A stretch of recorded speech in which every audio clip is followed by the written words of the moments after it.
that you're doing amazing and fantastic and wonderful. Today is my last day of summer break. Let's take a moment of silence for having to go back to work. Not that thrilled about it, to be honest, but it'll be fine. It'll be fine. Today's video is all about my wrap up.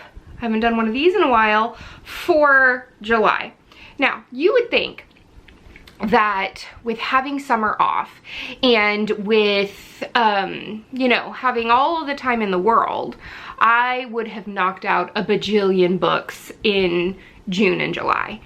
You would be wrong. You would be very correct in assuming that they are probably my lowest months so far in 2023. Now, I did do the first or the second quarter wrap up for, and you can go and check that out, but I thought that I would do a little bit more of a deeper dive of what I read in the month of July. I read 1, 2, 3, 4, 5, 6, 7, 8, 9 books in July, so not too bad. Let's talk about one of the books that I read for Cozies Week and that I absolutely loved, and now I need to read all of the books in the series, and it's To Fetch a Felon by Jennifer Hawkins. This is the first in the A Chatty Corgi mystery series. Look how freaking cute this is. Now, I did listen to it on audiobook, but it was in one of my hauls when I went to my used bookstore, and I'm so happy that I got it and that I loved it because now it's going to stay on my shelf. But we have our main character, Emma, leaves London and her life in high finance, and she decides to move to a village in Cornwall, and she wants to open up her own bakery. And I love the whole entire just premise of this book, and my favorite character was Oliver, the talking corgi. Like, if you don't need anything else for a description for this book, the talking corgi makes this series. Like, hands down, I loved listening to him talk on the audiobook, so I highly recommend this one. The next book I read was in my Bake Shop reread, which is another one, Bites the Crust. And this is probably one of my favorite ones because one of the main characters in this one is Lance, and Lance is my favorite character in this whole entire series, and I don't want to dive a little too deep into it. You can go and see my wrap up, which will be coming soon. I just got all of the, I think I'm still waiting for a couple of the parts to make the donut latte. You guys voted on Fable for the donut latte. So I will be making the donut latte, writing a poem for this book, and then talking about it. But you get a little sneak peek. This is a 5 out of 5 stars for me, and I love it. Love it, love it, love it. The next book that I read was Not If I Date You First by Christy Meyer. This is a YA rom-com, and I have become really good friends with Christy Meyer. She also runs the Get Cozy podcast, where she interviews cozy mystery authors and talks about cozy mysteries, and this is a fantastic YA rom-com. I freaking love it. Our main character is an intern to be basically a paparazzo, right? She's wanting to take pictures of the stars, and then it goes back and forth between her and our other main character, who is basically like a heartthrob, and they do a fake dating trope, which I am gobbling up right now. I'm also reading another book right now that is a fake dating trope, and apparently that's just my spiel. Like, that's just my shtick. I like it. I like it a lot. So I loved this book. I read it on digitally, and I highly recommend going and picking it up. It is a fun, cute, made my heart pitter patter. It just threw me back to being a teenager, but like in a good way, like not in a cringy way. I really, really, really enjoyed it. The next book I listened to, but I also own, is Small Town Big Magic. 5 out of 5 stars. This made me have fall vibes like you would not believe.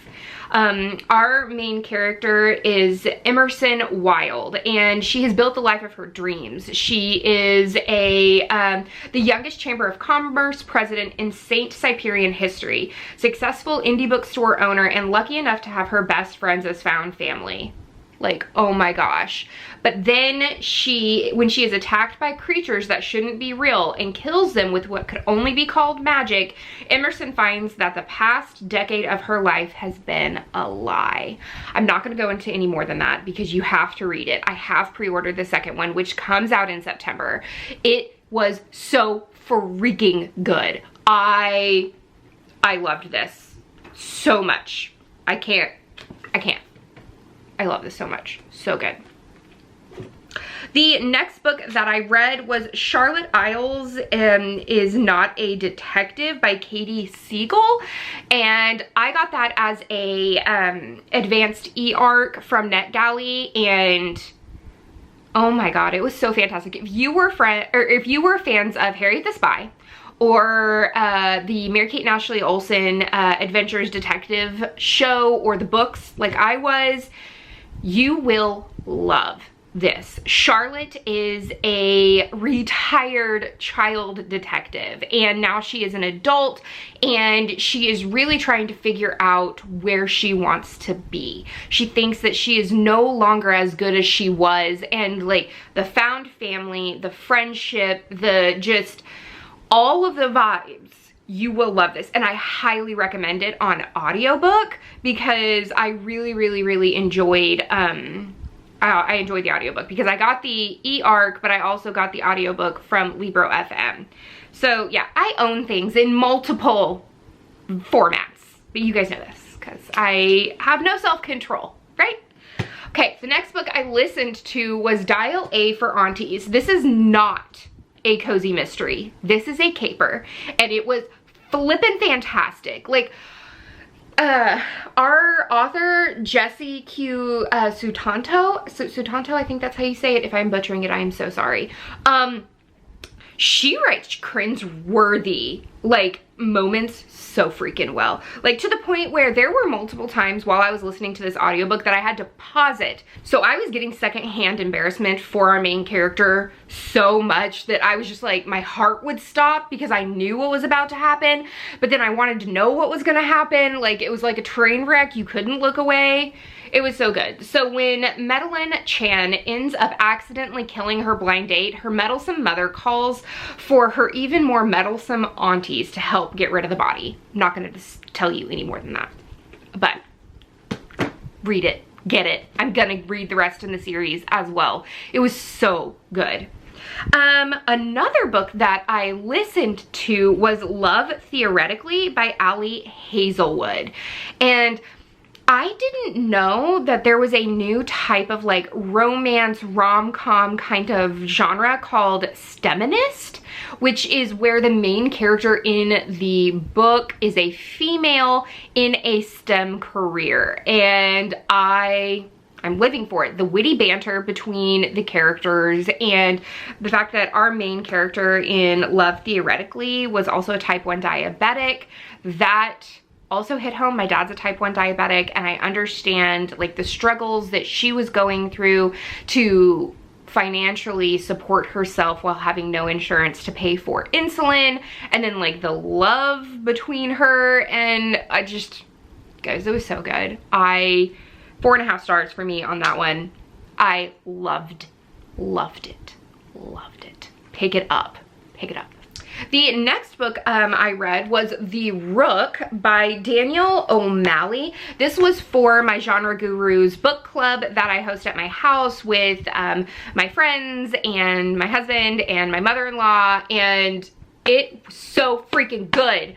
I loved this book, and it was a chunker. Like, I listened to it, and it was just, It was so good. I love that it goes back and forth between timelines, and I loved it so much that I want to watch the first season to see how well it is with like the first book. There's only one season, so very Firefly-esque, and like we don't get any more, but it says, Miffany Thomas awakes in London, in a London park surrounded by dead bodies. With her memory gone, she must trust the instructions left by her former self in order to survive. She quickly learns that she is a Rook, a high-level operative in a secret agency that protects the world from supernatural threats. But there is a mole inside the organization, and this person wants her dead. So she wakes up not knowing who she is. She has to read past hers letters. So it's so good. I loved this book. 5 out of 5 stars. I could not recommend this book enough. I really, really enjoyed it. And then last, but certainly not least, my husband and I have started reading the Harry Potter series. We're buddy reading it. He has never read all of the books, and so we read the Chamber of Secrets book 2. This one's just not my favorite one. I know that it's necessary in some people's absolute favorites, but I'm very excited that we're getting into the next book in the series, The Prisoner of Azkaban, because it's my favorite. But that is the wrap up for July for me. It is the 31st today. Alex is 3 years old today, and I can't believe it. But what were your favorite reads for this month or this summer? I really want to know what you think I should be putting on my ever-expanding TBR shelves.